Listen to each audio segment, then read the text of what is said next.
The station of Verathone had been floating in space for over 300 years. It was shaped like a giant ring, slowly turning around a dim red star that sat at the very edge of explored space. The station was enormous.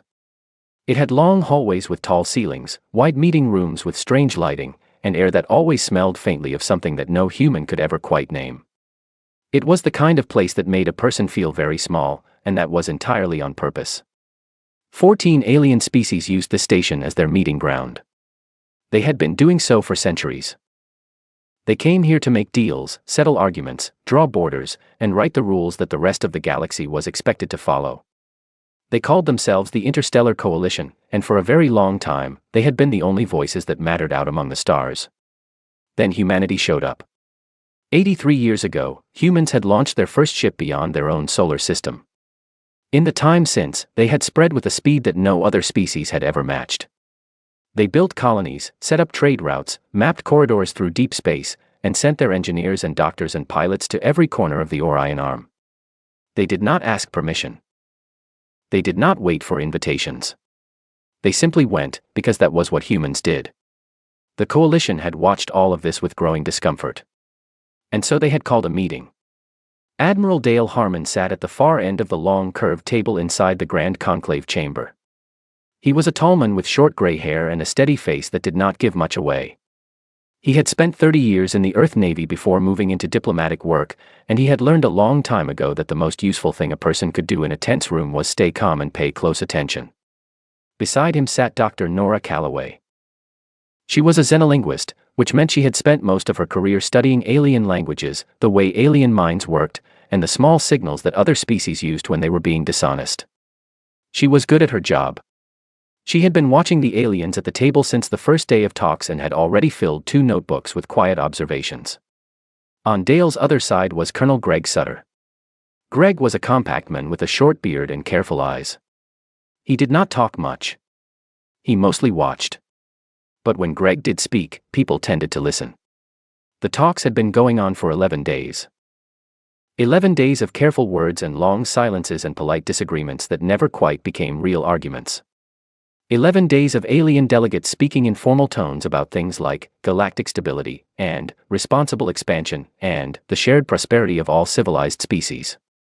11 days of humans sitting at the far end of the table, in the seat that had been given to them reluctantly, listening and waiting. The lead delegate for the coalition was a being called Shokan.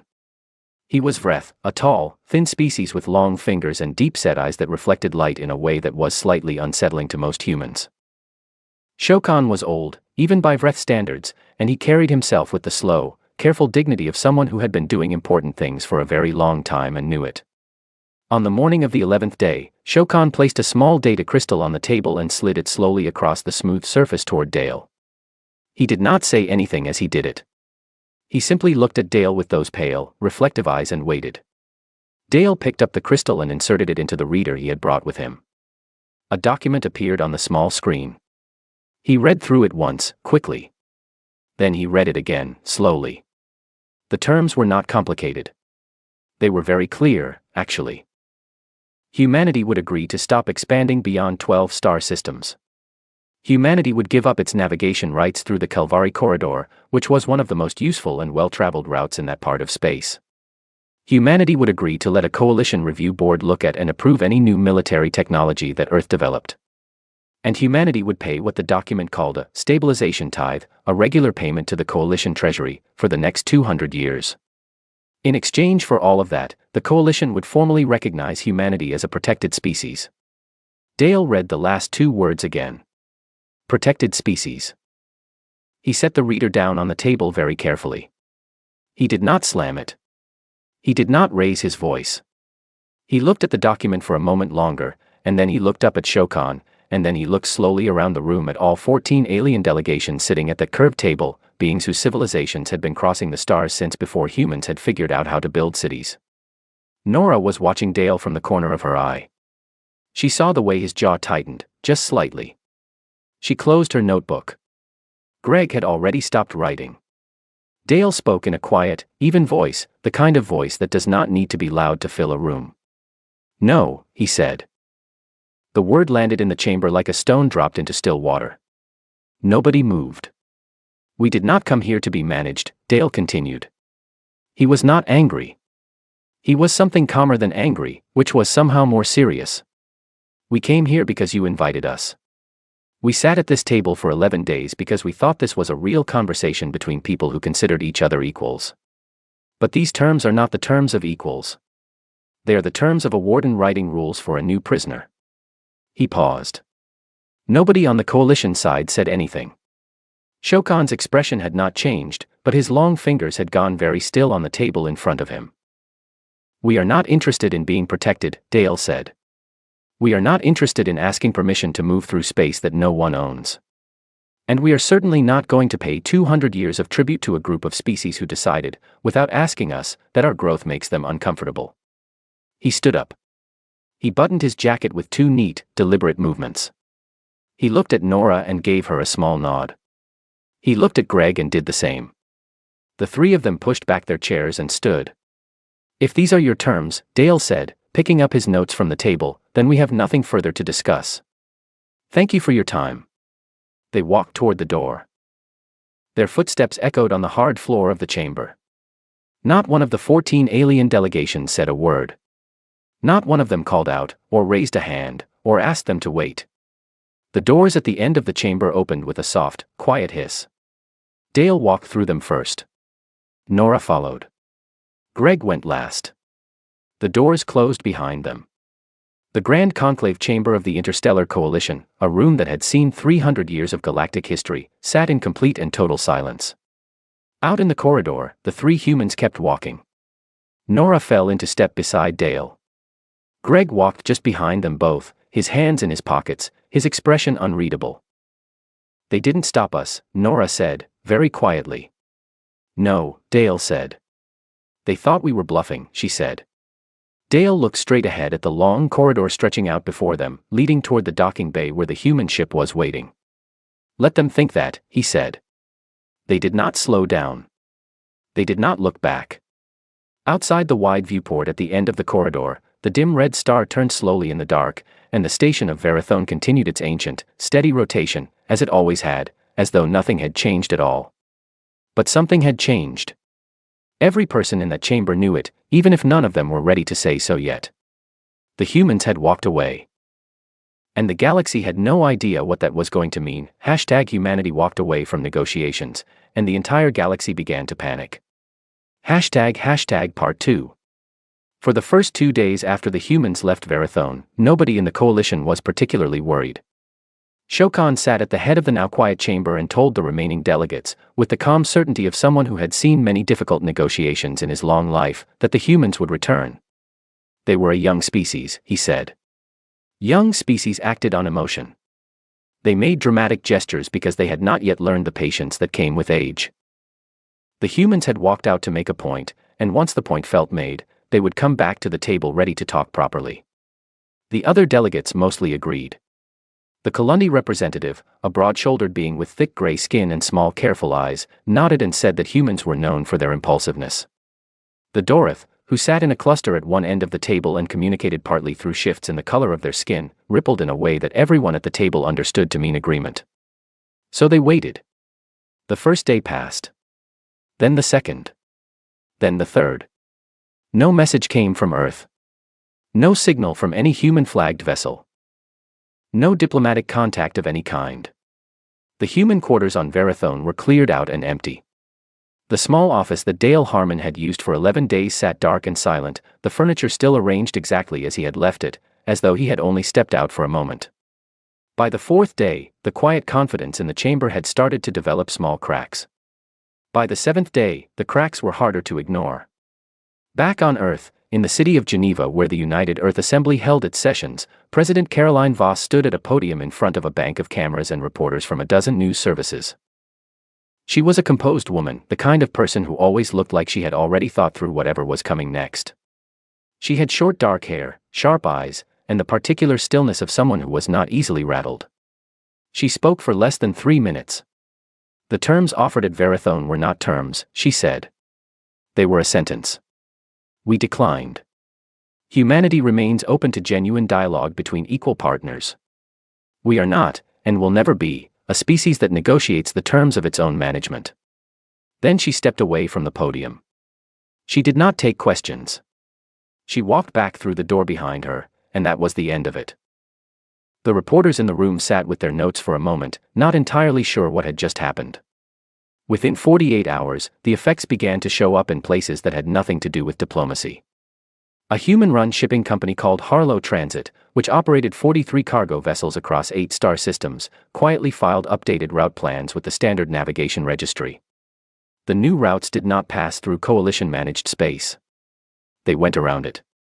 The filing was completely legal, completely routine, and said nothing about politics. But anyone who looked at it carefully could see that 17 delivery routes that had previously connected coalition worlds to each other now had a very obvious gap in them. Harlow Transit was not the only company to file new route plans that week. At the same time, 3 joint research stations that humans had been co-running with the Salvari, a thoughtful, detail-oriented species who were among the most respected scientists in the coalition, stopped receiving their scheduled rotations of human technicians. No announcement was made. The rotation calendar simply showed the slots as unfilled. The Salvari station manager sent polite messages asking if there had been a scheduling error. The messages were received and logged. No reply came. It was a Salvari researcher named Urithnon, working at one of those stations, who first started to understand what was actually happening. She was studying atmospheric patterns on a gas giant, work that required a particular kind of data processing that the human systems handled far better than Salvari equipment. When the human technician stopped showing up, the data stopped flowing the way it needed to. She sat in front of her screens for a long time, looking at the gap in her data sets, and felt something cold settle in her chest. She wrote a message to a colleague back on the Salvari home world. "I think the humans are not coming back," she wrote. "I think they mean it." Her colleague wrote back the next morning. "That is not possible. They are too new. They need us more than we need them." Urithnon looked at her empty data screens and did not reply. Colonel Greg Sutter had explained the strategy to Caroline 8 months before the conclave, in a small briefing room in Geneva with no windows and bad lighting. He had stood at a board with a simple hand-drawn map of coalition space and spoken in the same quiet, careful way he always spoke. "The instinct is going to be to argue," he had said. "To push back. To make counteroffers and demand better terms and fight for every clause. That is what they expect us to do, because that is what every other species has done. They have seen that game 100 times. They know how to win it." He tapped the map. "But there is one thing they have not seen. One thing they genuinely do not have a plan for. They have never dealt with a species that simply picked up and left. Not as a tactic. Not as a bluff. Just left. Went home. Stopped participating. Because no species has ever been in a position to do that and survive it. And we can." Caroline had asked. "We do not just survive it," Greg said. "We thrive on it. We have always built our own roads. We have always found our own food. Being outside their system is not a hardship for us. It is just Tuesday." Caroline had thought about that for a long time.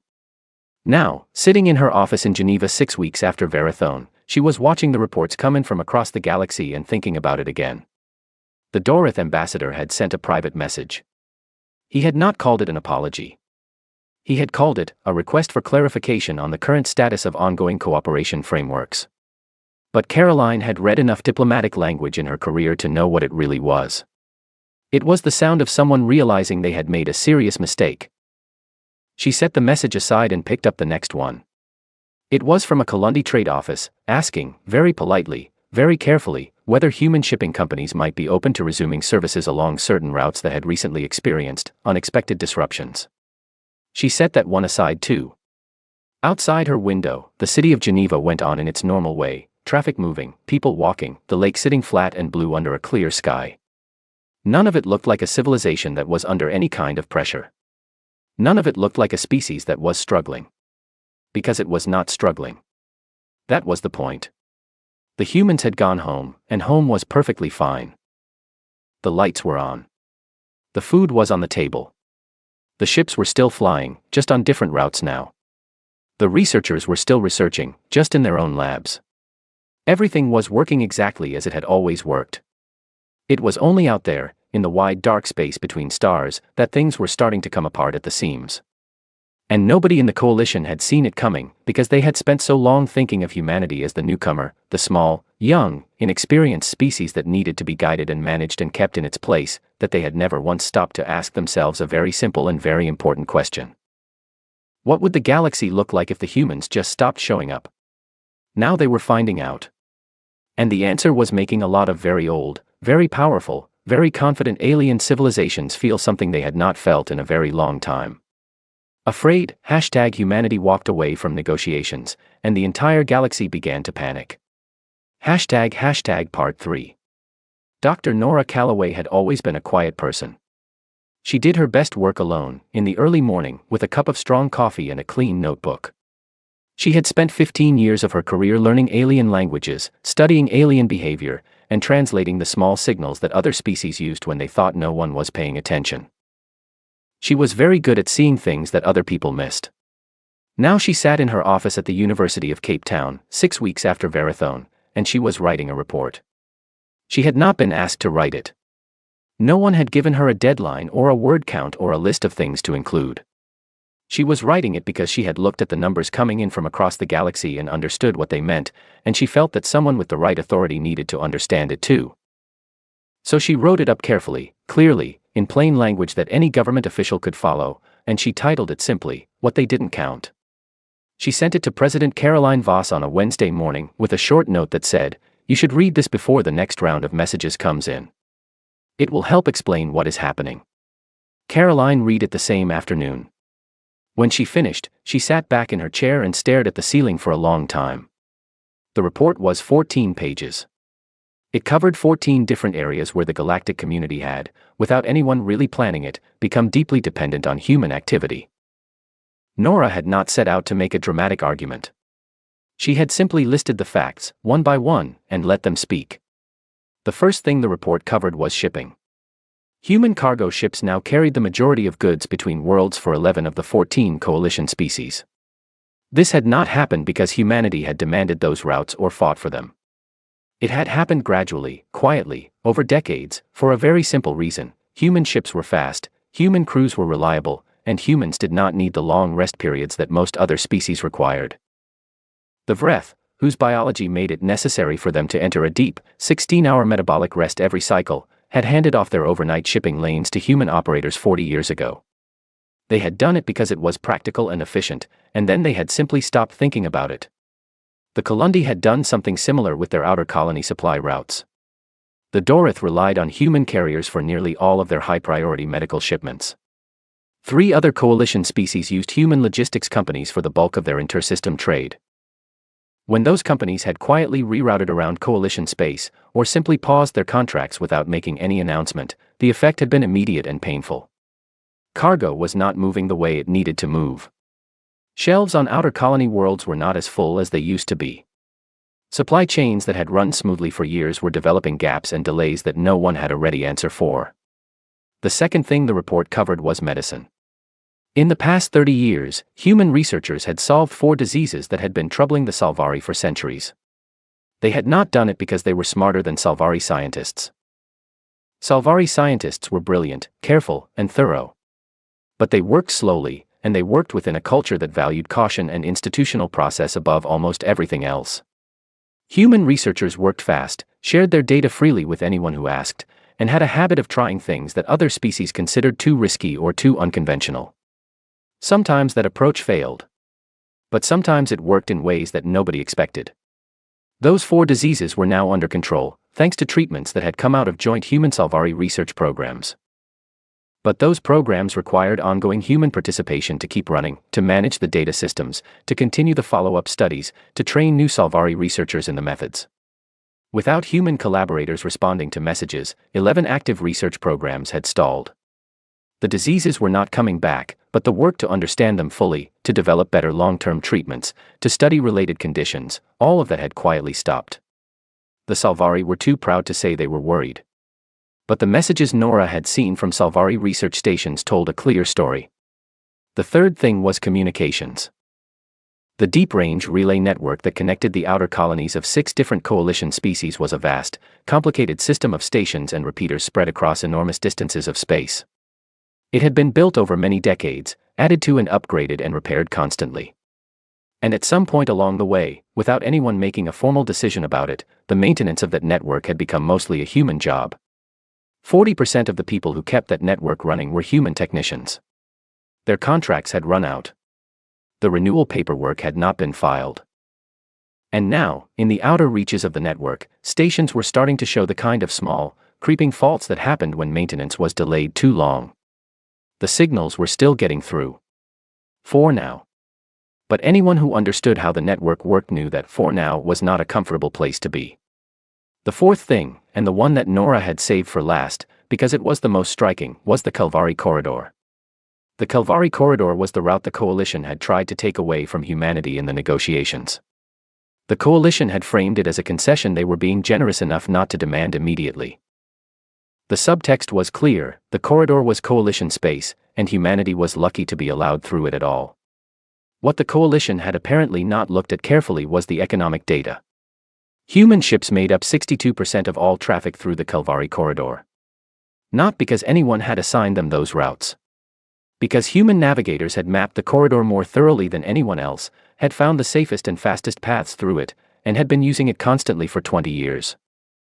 When those ships quietly stopped using the corridor, not because anyone told them to, but because their companies had filed new route plans, the corridor's economic activity dropped by more than half in 3 weeks.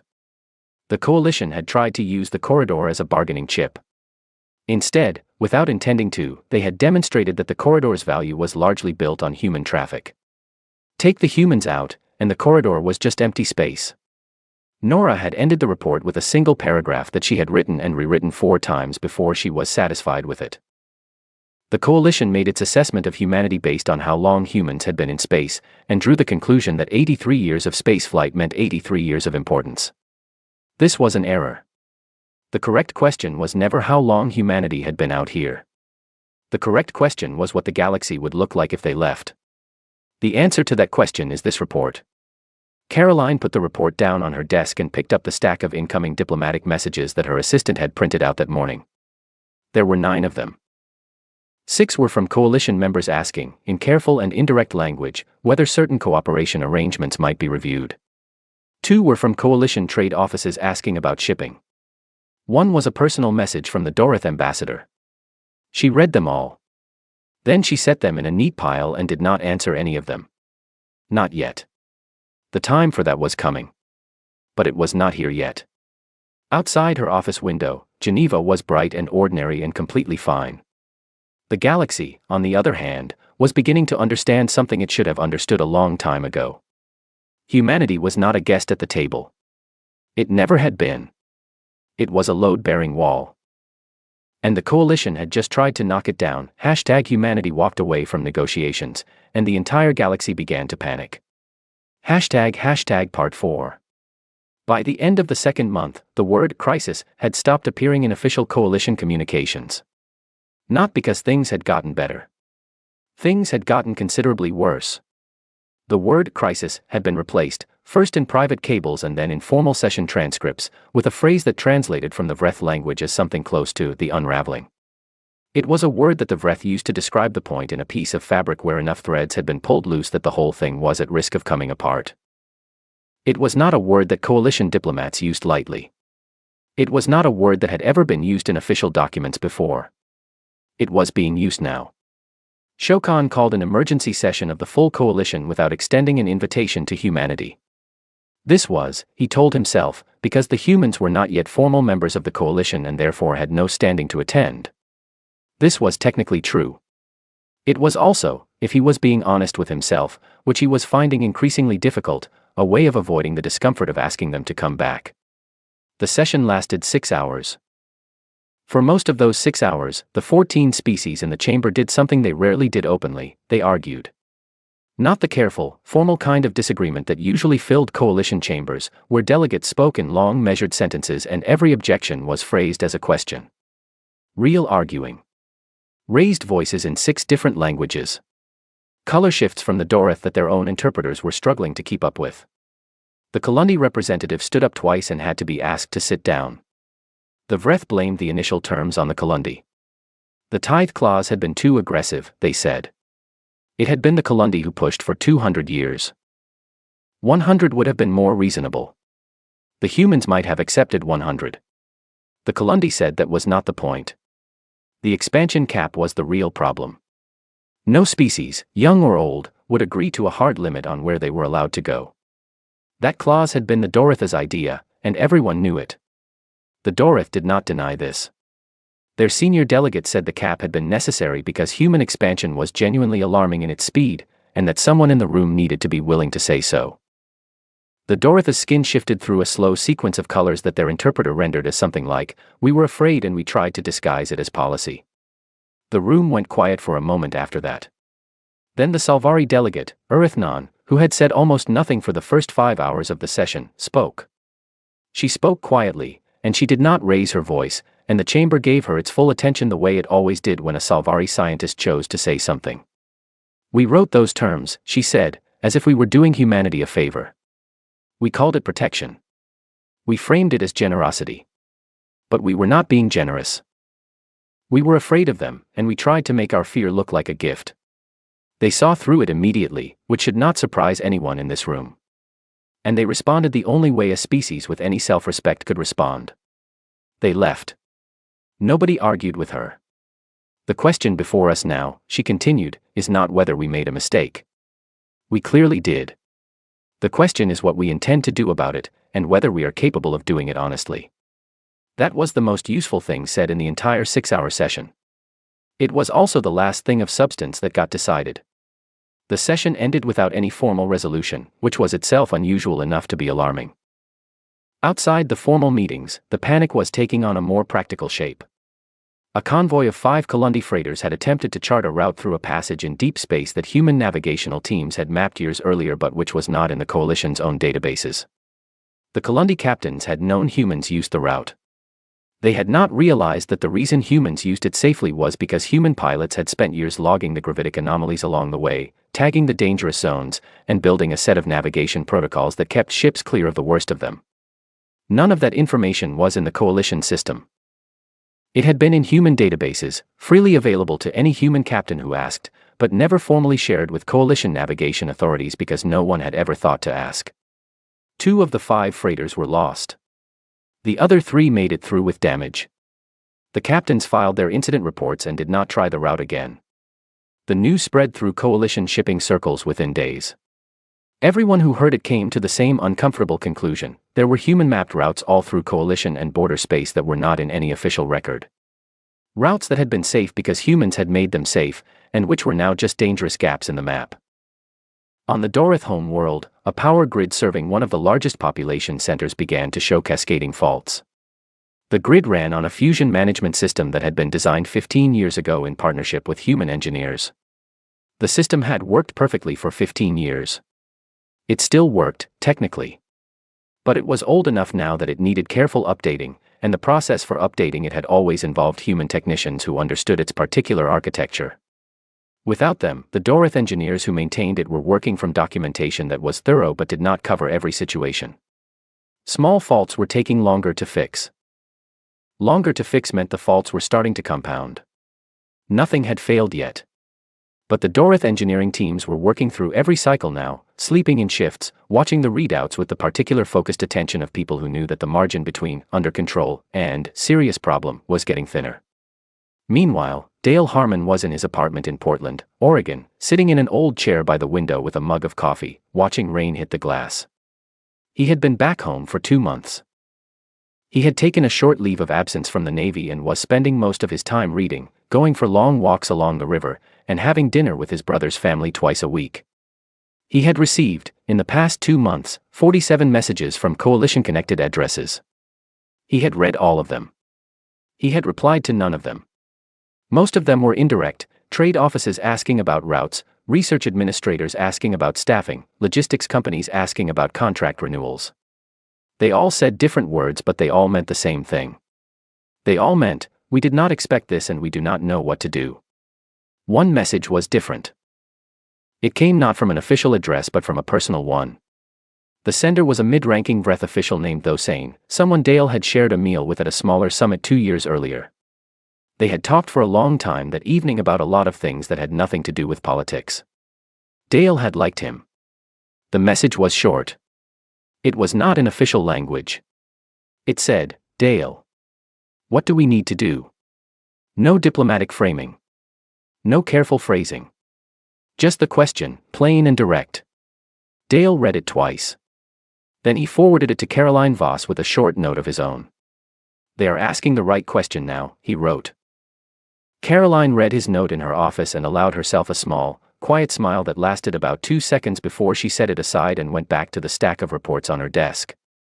Out in the galaxy, in station corridors and cargo bays and research labs and power grids, the unraveling continued. Slowly, thread by thread. Humanity, back home on Earth and its colonies, went on being perfectly fine. It was extraordinary, in a way. A species that had been in space for 83 years, that had been called impulsive and young and emotional, had simply gone home. No threat. No ultimatum. No dramatic declaration of intent. Just an empty chair at a table, and the quiet, spreading proof of what that empty chair actually meant. The galaxy had spent 2 months finding out the answer. It was still finding out. And the worst of the finding out was not over yet. #humanity walked away from negotiations, and the entire galaxy began to panic. Part 5. The second round of talks was held at a station called Waypoint Carver. It was not a grand, ancient ring floating around a dim red star. It was a practical, working station in orbit above Jupiter, built by human engineers 40 years ago, expanded 3 times since then, and currently home to about 12,000 people, scientists, dock workers, pilots, administrators, and their families. It smelled like machine oil and coffee and the faint recycled air smell that all space stations had. Its hallways were wide but not ceremonially wide. Its meeting rooms had good lighting and comfortable chairs and windows that looked out over the pale, swirling bands of Jupiter below. It was not the kind of place designed to make visitors feel small. That had been Caroline's first decision. The second decision had been the table. It was round. Every seat was the same height. Every chair was the same design. No seat was at the head and no seat was at the end. Caroline had been very specific about this with the team that set up the room.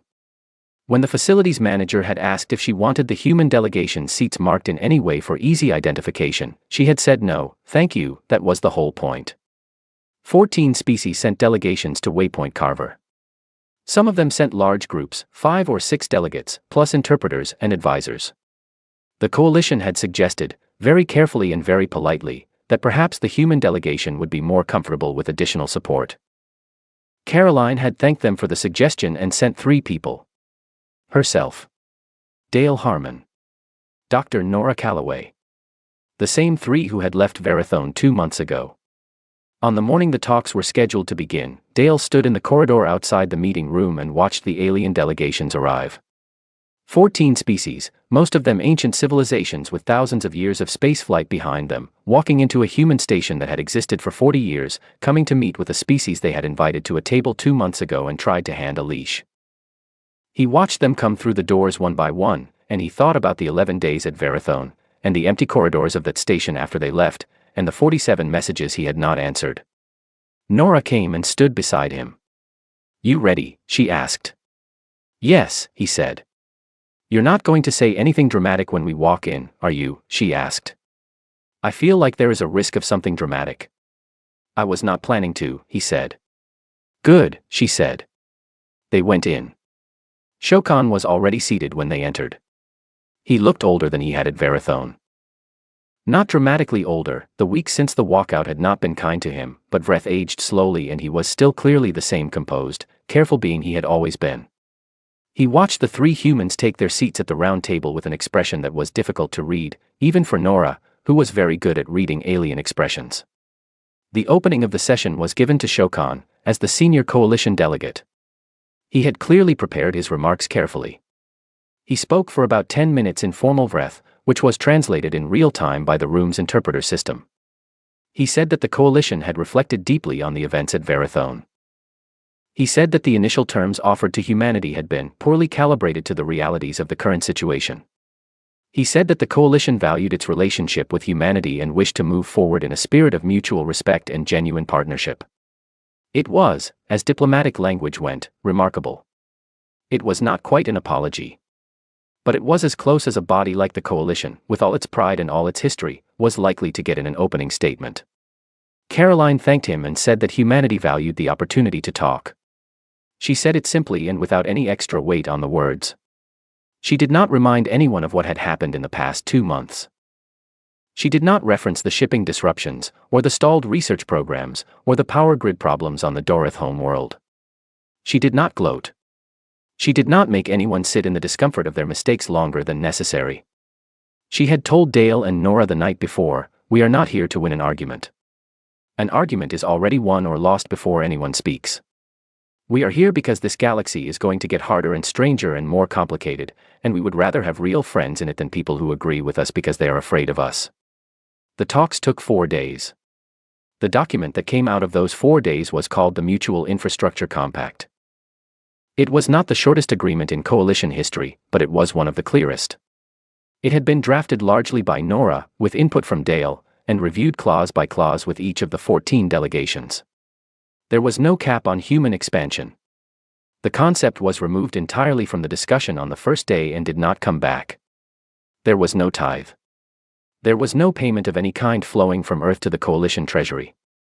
That too was gone. What replaced them was a framework. Humanity would make its logistics networks, its navigational charts, its communications maintenance capabilities, and its technical expertise formally available to coalition member species. Not as gifts, and not as tribute, as services, offered under clearly defined terms, with clearly defined compensation coming the other way in the form of open trade rights, shared territorial access, and joint mapping agreements. It was, in other words, a partnership between equals. The kind of thing that should have been offered at the very first meeting, instead of a document designed to put a collar on a species that had never worn one and never would. The Salvari signed first. Arithnon pressed her long fingers to the document and looked across the table at Nora, and the two of them shared a look that said more than either of them was going to put into words right then. The Kalundi followed. The Dorith signed quietly, without any of the formal ceremony their culture usually attached to important moments, which was its own kind of statement about how ready they were to have this done. Shokan was last. He looked at the document for a moment before he signed. Then he looked up at Dale, across the round table where every seat was the same height and no position was more important than any other, and he spoke in the slow, formal register that Vreth elders used for things they meant to say once and never take back. "We mistook your youth for weakness," he said. Dale nodded once. "Most people do," he said.